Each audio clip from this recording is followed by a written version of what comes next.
it already exists. The Earth model, they use the same thing over and over. It's the Blue Marble data set, the Mercator. They just wrap it around the globe, and they update the weather on top of it. And they tell you they do it. They do it by increasing their computer processing power, because they have like ridiculous supercomputers. And here's what I was telling you about the pixels. It says the more pixels or dots of color in a square inch of a photo, the higher the resolution. High resolution photos appear sharper and capture more detail, blah, blah, blah. It says, likewise, higher resolution models produce more detailed simulations of hurricanes, giving researchers a better understanding of their behavior. And he tells you they basically transform the Earth into little cubes, and in each cube, the fundamental equations controlling the motion, energy, and continuity of the atmosphere are solved. So basically, their equations, what would you call that? What's the word I'm looking for? Can't remember. Anyway, they put these equations in, and it basically controls the motion of the clouds and things like that. And they tell you how they do it. And I'll think of that word again later on. And this is that computer. This is the Discover supercomputer. It's ridiculously powerful. This is actually the people who process this.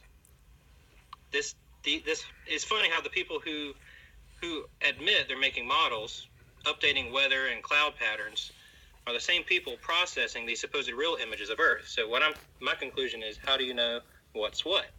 And even that, they say, is a composite. They admit that this is a composite as well. It's 3 or 4 different images. Yeah. Oh, the word I'm looking for is algorithm. God, yeah, I knew that. Yeah. Yeah, and if you put into photo forensics, if you put an image from this website into photo forensics, it'll tell you that it's processed by, I got it underlined here, the NASA Center for Climate Simulation. What are they doing processing with their software, which are admitted to be modeling and fake, clouds and stuff? What are they doing with this? That should create suspicion with somebody. I think they're actually doing live, simulations and projecting it as real photographs, and people are buying it. Mm-hmm. Even though in the same breath they tell you that this uses the same model as the Blue Marble, and we're just doing weather projections. So we know that's what they're doing. They admit that's what they're doing, and their logo is actually kind of funny too. If you've ever looked at the Center for Climate Simulation, their logo is actually the Earth being built by this computer. Jeez, that is over the top. You see the little tiny, they said